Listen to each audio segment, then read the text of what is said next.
Hello दोस्तों, मेरा नाम अभिषेक है। आज मैं बात करने वाला हूं मध्य प्रदेश ग्रुप 2 सब ग्रुप 4 एंड पटवारी भर्ती परीक्षा 2023 और घोटाला 2023।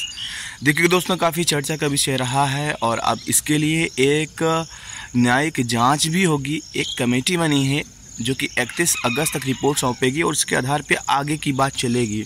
और देखिएगा दोस्तों, जहाँ तक बात है तो इस एग्ज़ाम के कैंसिल होने के भी चांसेस काफ़ी ज़्यादा लग रहे हैं। 99% लग रहे हैं, मैं एक्चुअली बताऊँ आपको। और 1% है कि अगर जांच में कुछ ऐसा पाया जाता है जो कि यकीन से, विश्वास से परे हो, या फिर जैसे सभी उम्मीद करते हैं कि ऐसा एग्ज़ाम होना चाहिए, सो मे बी दैट कि एग्ज़ाम बचा रहे। देखिए दोस्तों, है क्या कि ये जो रिक्रूटमेंट है, क्या ये सही मायनों में सही हुई है या कोई घोटाला हुआ है? क्योंकि दो पक्ष हैं, जिनका सिलेक्शन हो जाता है वो हमेशा बोलेंगे कि ये अच्छी भर्ती रही है, या फिर नहीं भी रही होगी भर्ती, हम तो मेहनत करके आए हैं ना। और दर्द उन्हीं को होता है जो मेहनत करके जाते हैं।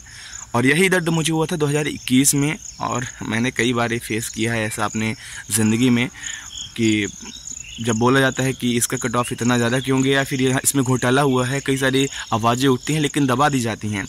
2021 की मैं आपको कहानी बताऊं, ग्रुप 2 सब ग्रुप 4 का एक एग्ज़ाम हुआ था जनवरी 2021 में, ठीक है ना। मैं जबलपुर में मेरा पेपर था, मैंने दिया था। और जिस हिसाब से लड़कों के नंबर आए थे, मैं 18 में भी दिए थे, मेरे 162 नंबर थे तब 200 में। 2021 वाले में जितना भी ऑन एन एवरेज नंबर रहा है स्टूडेंट्स का, लड़कों का, उनमें से मेरा टॉप मोस्ट स्कोर रहा था। मतलब कि मैं आसानी से एग्ज़ाम क्रैक कर रहा था। होता क्या है कि कुछ ही महीने बाद, अब मैं रिजल्ट का वेट कर रहा था। अगस्त में, जनवरी के पेपर है अगस्त में, देखिएगा जनवरी फरवरी इनमें ही ग्रुप 2 सब ग्रुप 4 है, स्टाफ नर्स का पोस्ट कोड कुछ है लाइक आई थिंक के, और उसके अलावा जो सहायक विकास विस्तार अधिकारी है, ग्रामीण विकास विस्तार अधिकारी, उसका पेपर एक साथ इन तीनों का अगस्त में कैंसिल कर दिया जाता है, निरस्त कर दिया जाता है, जब हम रिजल्ट का इंतज़ार कर रहे थे। और देखिएगा उसमें वजह क्या होती है कि जो आधिकारिक लेटर आया था तो उसमें था कि हम शुचिता को ध्यान में रखें कि क्योंकि जहाँ पे एग्ज़ाम चल रहा था उन कैंडिडेट्स की आईडी जो है कहीं और से लॉगिन हो गई थी, और जिससे कि ये एग्ज़ाम प्रभावित हुआ है।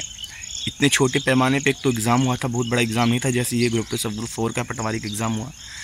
उस बार एक भी आवाज़ नहीं उठी थी। जो कृषि विकास विस्तार अधिकारी है उसमें घोटाले की बात चली थी, लेकिन ग्रुप 2 सब ग्रुप 4 की बात नहीं चली थी। मुझे नहीं लग रहा था कि घोटाला होगा, कोई आवाज़ भी नहीं उठी थी, लेकिन फिर भी कैंसिल किया गया क्योंकि उसमें घोटाला हुआ था और ऐसा जांच एजेंसियों का कहना था।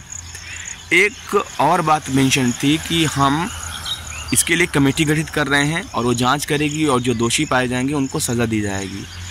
वो कमेटी का कोई रता पता नहीं, वो जांच का कोई रता पता नहीं। अकेला मैं वीडियो लाया था, बताया था यार कि आप साल, 2 साल, 3 साल, 4 साल, 5 साल, 10 साल आप एग्ज़ाम कंडक्ट मत कराओ, एग्ज़ाम कंडक्ट ही मत कराओ। हम बेरोज़गार रहना पसंद कर लेंगे, लेकिन मेहनत करने के बाद, एग्ज़ाम देने के बाद यूँ हमारे साथ खेल होना सही नहीं है। तो ना तो कमेटी की कुछ रता पता चला कि वो कमेटी आखिर है कहाँ, ना उस जाँच का पता चला, और आगे ही ना कोई इसके संबंध में कार्रवाई हुई या फिर हमें कोई अपडेट दिया गया। इसके लिए खामोश कौन रहा, इसकी वजह और कौन बना? जो कोचिंग सेंटर्स हैं जिनका यही रहता है कि आप प्रॉफिट कमाएंगे बच्चों से और आए दिन जो एग्ज़ाम्स होता रहेगा।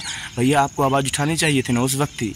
मैं बोला था कि उस वक्त अगर ये इतने छोटे पैमाने पे अगर घोटाला हो सकता है तो बड़े एग्ज़ाम्स में लाइक आज पटवारी भर्ती, ग्रुप 2 सब ग्रुप 4 भर्ती 2023 में जितने बड़े एलिगेशंस लग रहे हैं, ये मुझे नहीं लगता, मैं 100% नकार नहीं सकता। लेकिन मेरा भी दोस्त है, काफ़ी मेहनत किया है, दिन रात एक किया है, आंसू उसकी आंखों में रहते थे, इतना मेहनत किया है, और ही इज़ डिजर्विंग कैंडिडेट।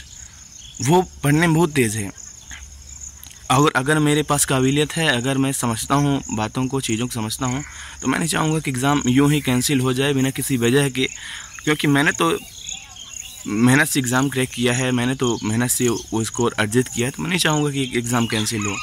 लेकिन फिर भी इतने बड़े पैमाने में जो भी हुआ, और ये आधिकारिक तौर पे कई सारी बातें सामने आई, कई सारी अथॉरिटीज़ सामने आ गए कि एग्ज़ाम कैंसिल होना चाहिए या फिर इसकी जांच होनी चाहिए।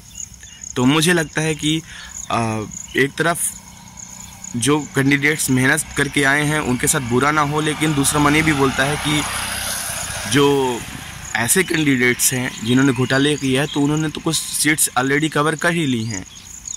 सो यही है कि अगर एग्ज़ाम कैंसिल भी होता है, अगर ये एग्ज़ाम रुकता भी है, आगे फिर से भर्ती होती है, तो कम से कम इस बार टुकड़ों में भर्ती हो, यूँ कोई महाकुंभ जैसी भर्ती ना हो, क्योंकि महाकुंभ में बहुत सारे डाकू डकैत भी आ ही जाते हैं बीच में, और वही ये सब करते हैं। सो बाद में यही अपडेट है दोस्तों, और यही मेरा पॉइंट ऑफ व्यू है कि मध्य प्रदेश की जो भी भर्तियां हैं उसमें दंश हमने भी काफ़ी झेला है। हाँ, आवाज़ मैं भी उठाया था कभी 2021 में, काफ़ी ज़्यादा आवाज़ उठाया था, कोई सपोर्ट नहीं मिला था इक्का दुक्का के अलावा, और उसका जो परिणाम है, जो भुगतान है, आज आप लोग भुगत रहे हैं और हम सभी भुगत रहे हैं। सो जो भी अपडेट होगा दोस्तों मैं लाता रहूँगा।